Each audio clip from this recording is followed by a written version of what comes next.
kuatkan hati negeri ini. Assalamualaikum warahmatullahi wabarakatuh. Selamat pagi Ibu. Salam bahagia. Apa kabarnya hari ini? Waalaikumsalam warahmatullahi wabarakatuh. Alhamdulillah baik Bu. Ibu bagaimana kabarnya Bu? Alhamdulillah juga baik Ibu. Ibu, saya ada yang mau tanyakan sama Ibu. Apakah pagi ini Ibu masih ada waktu atau ada waktu luang? Saya ingin mengobrol sama Ibu sebentar. Oh, kebetulan saya ada jam mengajar Bu. Oh begitu. Kalau begitu kita ngobrol di sini aja dulu ya Bu. Oh, iya silahkan Bu. Ada yang saya mau tanyakan sama Ibu, tetapi dalam pertanyaan saya ini Ibu jangan tersinggung ya. Iya silahkan. Begini Ibu, berdasarkan pengamatan saya beberapa waktu ini Ibu, saya lihat bukannya maksud saya mau ikut campur tentang permasalahan Ibu dan murid Ibu ya. Begini Ibu, saya lihat beberapa hari ini Ibu sering marah-marah kepada murid Ibu yang atas namanya Joko itu Ibu. Ada masalah apa Ibu dengan murid Ibu itu? Waduh, kalau Joko itu Bu luar biasa masalahnya Bu bagi saya. Nah, yang pertama Bu, sudah kelas 5 belum bisa membaca. Kedua, jarang turun ke sekolah Bu. Itu saya sampai pusing Bu. Sebenarnya sama Joko ini Bu. Sudah kelas 5 masih belum bisa membaca. Gimana Bu? Aduh. Oh begitu. Oh saya sangat mengerti perasaan Ibu. Tapi selama ini ya Bu, apa yang sudah Ibu lakukan agar si Joko ini bisa membaca Bu? Setiap pulang sekolah atau sebelum masuk kelas memulai pembelajaran itu, saya panggil dulu, sini nak, baca dulu 1-2 kata atau 1 baris ini. Hari ini dia ingat, dia bisa, besok masih itu lagi yang diajarkan. Orangnya pelupa, itu Bu, sulit. Oh iya, terima kasih ya Ibu. Saya sangat memotivasi dan sangat berterima kasih ya atas usaha Ibu ini untuk mengajari Joko ini, dan usaha Ibu sudah berusaha semaksimal mungkin, tetapi Joko ini masih tidak bisa membaca ya. Nah, rencana Ibu ke depannya ini bagaimana, rencana ke depannya agar Joko ini bisa membaca lagi? Kita ubah yang dari yang Ibu lakukan, yang kedepannya apa kira-kira yang perlu kita lakukan lagi supaya Joko ini bisa membaca? Kerja sama siapa seharusnya bisa kita lakukan ini agar bisa kita buatkan Joko ini bisa belajar baik seperti murid-murid kita yang lainnya Ibu. Rencana saya adalah menemui kepala sekolah dan bagian kurikulum, meminta tolong, meminta solusi bagaimana anak ini kita adakan les, ya, les membaca di luar jam belajar. Selain jam belajar sama saya kan, sebelum mulai belajar saya bawa dulu dia ke depan, baca ini 1-2 kata, kemudian sebelum pulang pun saya suruh baca. Saya mau di luar jam belajar pun dia ada les membaca itu. Oh iya, kalau umpamanya kerjasama sama orang tuanya Joko ini bagaimana? Perlu nggak Bu Ibu lakukan? Oh itu sangat perlu, dukungan dari orang tua, motivasi dari orang tua itu sangat perlu, karena dia anaknya juga jarang turun ke sekolah Bu. Itu kalau hari ini Ibu suruh dia membaca, besok pasti sudah tidak turun sekolah. Itu iya, berarti rencana Ibu ini 2 ya ke depan. 1 berkonsultasi kepada kepala sekolah dan bagian kurikulum, 2 menghubungi orang tuanya agar memantau atau mengajari Joko ini di rumah. Begitu ya maksud Ibu. Sangat bagus itu Ibu, mudah-mudahan dari rencana Ibu ini dapat Ibu lakukan dengan baik nanti dan juga bisa menghasilkan lebih baik. Rencana aksi ini kapan rencananya Ibu mau kerjakan seperti itu? secepatnya Bu. Oh secepatnya ya, mudah-mudahan nanti Bapak Kepala Sekolah kita, bagian kurikulum kita juga mendukung ya aksi kedepannya ini atau rencana Ibu ke depannya ini. Kalau umpamanya ini berjalan, apa tanggung jawab Ibu? Tanggung jawab saya akan mengajarkan Joko untuk lebih bisa lagi supaya dia dapat sama dengan teman-teman yang lain bisa membaca, kedepannya bisa naik kelas. Oh iya, murni sekali, bagus sekali niat Ibu ya. Berarti itu tanggung jawab Ibu agar Joko ini bisa membaca dan bisa naik ke kelas 6 itu ya. Dan ini Ibu, kalau tujuan Ibu melakukan hal ini apa Ibu?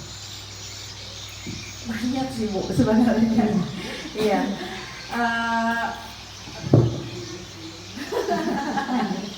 Lanjut saja Ibu, apa tujuannya itu? Tujuannya itu umpamanya tujuannya untuk agar Joko bisa seperti orang lain. Contohnya apa lagi coba Ibu? Seperti orang lain. Bisa membaca. Bisa membaca supaya bisa membaca, kemudian memberikan contoh kepada guru-guru kelas rendah agar kiranya di kelas rendah seperti 1, 2 itu ditekankan membacanya itu lebih giat lagi, perbanyak membaca agar nanti di kelas tinggi seperti kelas 5 itu Bu sudah lancar, jangan lagi terbata-bata atau mengeja itu Bu. Oh iya, bagus sekali tujuan Ibu ya. Ini tujuan ini sangat bagus dan juga sangat memotivasi guru-guru kelas rendah nanti. Ini sebagai catatan kita. Berarti mudah-mudahan nanti waktu Ibu berkonsultasi sama kepala sekolah dan Ibu kurikulumnya ini dapat didukung sepenuhnya dan kita mendapatkan hasil yang lebih baik dan tidak ada lagi di tempat kita ini di kelas 5 itu tidak bisa membaca seperti itu ya Ibu. Nah, mudah-mudahan nanti dengan strategi yang Ibu rencanakan ini mudah-mudahan berkah baik untuk murid-murid kita, baik untuk kita sebagai dewan guru ini dan untuk kepala sekolah juga. Berkahnya semuanya untuk kita semua di sini karena kita sebagai pendidik ini tujuan kita adalah mencerdaskan anak bangsa, tidak lain tidak bukan. Nah, terima kasih Ibu. Nanti lain kali kalau ada suatu permasalahan silahkan Ibu datang kepada saya, silahkan curhat dia, kita sama-sama mencari solusi yang terbaiknya Ibu. Bagaimana agar mendapatkan hasil yang lebih baik, perubahan yang lebih baik untuk kita semua. Mungkin ini yang dapat Ibu sampaikan. Apakah ada lagi yang mau dicurhatkan kepada saya? Terima kasih. Saya ucapkan dan Ibu sudah memperhatikan saya, memberikan sedikit solusi untuk saya juga bagaimana menangani Joko untuk kedepannya. Terima kasih. Ya. Assalamualaikum Ibu. Waalaikumsalam.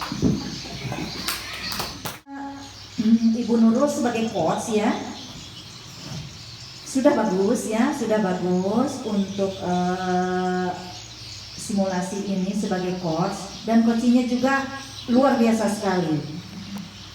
Tetapi ada sedikit Ibu berikan umpan balik. Seorang coach itu suara agak rendah, suara direndahkan, jangan cepat-cepat ngomongnya ya, dan tidak banyak. Seorang coach itu tidak banyak bicara karena seorang coach itu mendengarkan, fungsinya dia mendengarkan. Nah, Bu Nurul tadi terlalu banyak.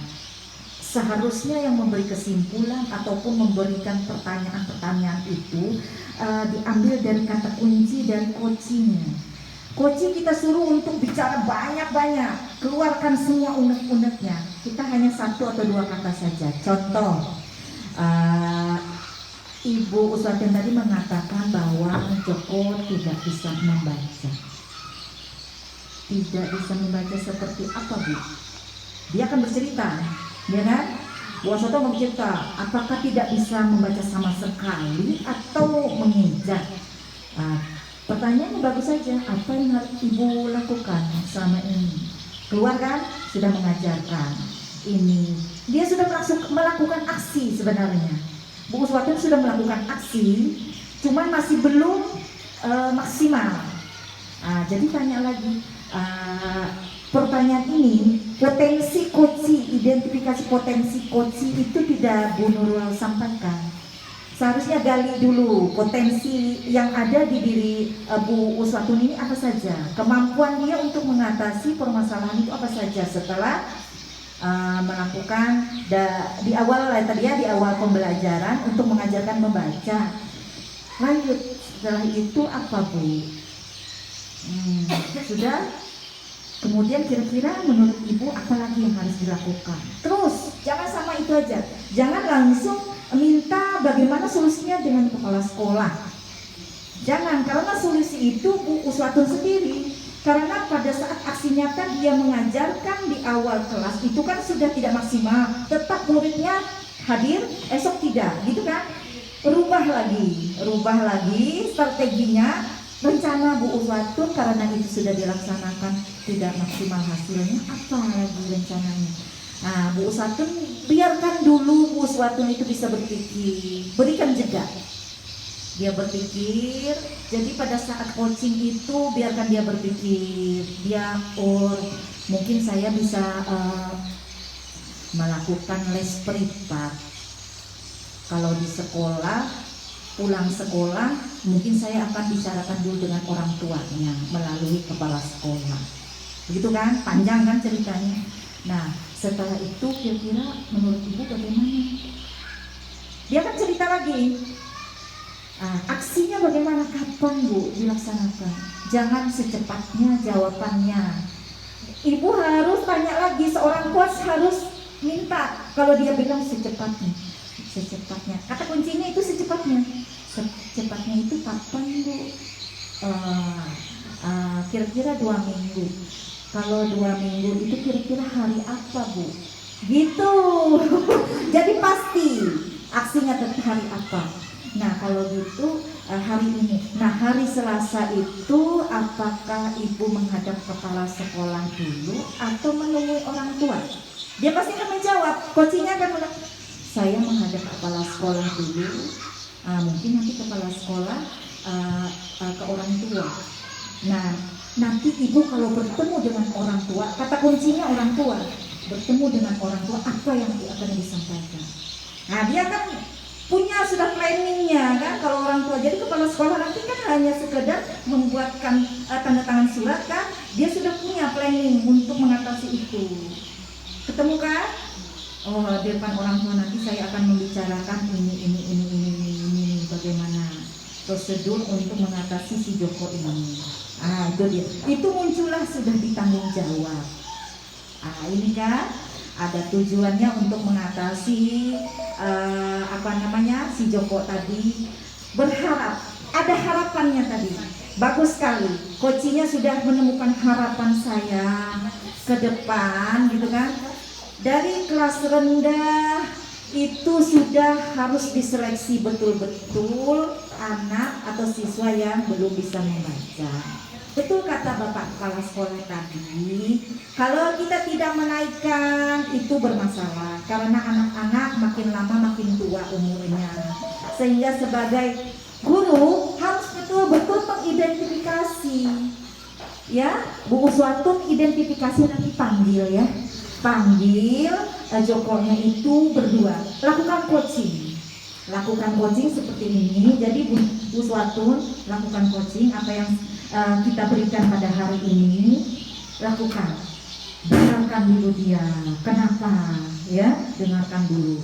Nah itu dia. Jadi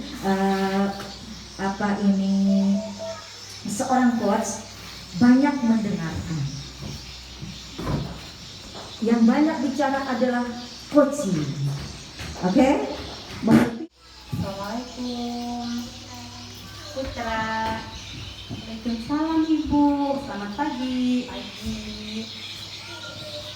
Hari ini Putra agak ceria. Malam tadi belajar ya anak Ibu? Tadi malam saya nggak belajar Bu, saya lihat handphone aja Bu, lihat YouTube Bu bersama ibu saya, belajar TikTok. ada nggak tulisan di TikTok itu ada abjad atau angka? Ada aja Bu, tapi saya kurang mengenal hurufnya itu Bu.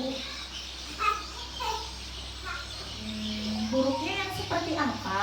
Yang nggak Putra ingat. Sedangkan di sekolah sudah Ibu ajari apa itu abjad atau angka. Huruf yang saya sering lupa itu Bu, ya yang seperti 6 itu Bu, tapi dia kan terbalik ke atas kepalanya itu Bu. Itu yang sering saya lupa Bu. Apa itu kalau di abjad itu Bu? Saya lupa itu Bu, yang seperti kepalanya bulat dulu di atas baru ke bawah itu yang saya susah sekali Bu. Oh, kalau seperti itu Ibu coba ya mengajak Putra mengenal antara angka 6 dengan 9. Ya Putra seterusnya mengingat antara kaki yang di bawah dengan yang ke atasnya. Bisa nggak? Bisa Bu. Bisa Bu, tapi kalau boleh Bu, saya diajarkan nanti kalau teman-teman sudah pulang, saya belajar sama Ibu. Soalnya saya kan malu Bu, kalau banyak teman-teman saya itu saya aja yang nggak bisa. Bagaimana Bu? Berarti siap nggak Putra kalau Ibu kalau temannya sudah pulang belajar dengan Ibu? Oh, saya mau Bu kalau begitu. Soalnya saya di rumah kan jarang juga belajar Bu. Kalau mau setiap hari kata Ibu saya mau Bu. Kalau memang Putra mau belajar besok siap? Kalau besok kurang siap saya Bu. Soalnya saya ada janjian mainan sama teman saya setelah pulang sekolah. Kalau hari besoknya aja Bu, gimana Bu? Besoknya kapan Bu? Ibu kan harus mintanya besok. Kan kalau berteman bisa nanti pulang sekolahnya. Oh, kalau besoknya ya Bu. Kalau kata Ibu besoknya bisa juga Bu. Tapi setelah pulang sekolah ya Bu, mereka sudah pulang, teman-teman Putra nanti baru kita lanjutkan lagi ya Bu, belajarnya itu langsung di sekolahan saja supaya saya nggak repot-repot ganti baju dulu pulang ke rumah Bu. Gimana Bu? Bisa? Ibu kan nanya tadi sama Putra, siap apa enggak besoknya? Ibu selalu siap kalau Putra Kalau mau. begitu Putra siap Bu, siap. Kalau besok kata Ibu Putra akan siap dan Putra pun besok minta dibuatkan makanan siang Putra biar setelah pulang Putra makan dulu baru Putra belajar lagi dengan Ibu ya. Oh iya, nanti Ibu sampaikan sama ibunya Putra atau orang tuanya Putra di rumah ya. Ibu izin minta jam belajarnya ditambah Ibu kalau pulang sekolah. Bang Putra besok Ibu izin bawanya belajar dulu sebentar. Oh iya, terima kasih ya Ibu.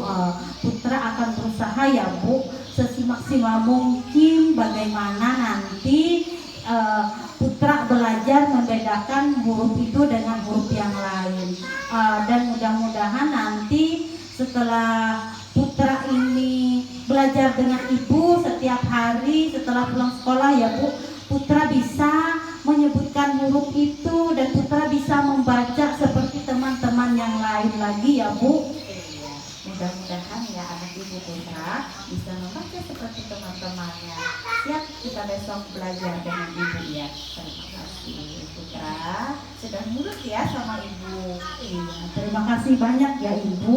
Berarti besok Putra siap-siap ya Ibu. Terima kasih ya Ibu atas semua bantuan Ibu agar Putra bisa membaca seperti teman-teman yang lainnya. Siap-siap malam ini belajar dulu.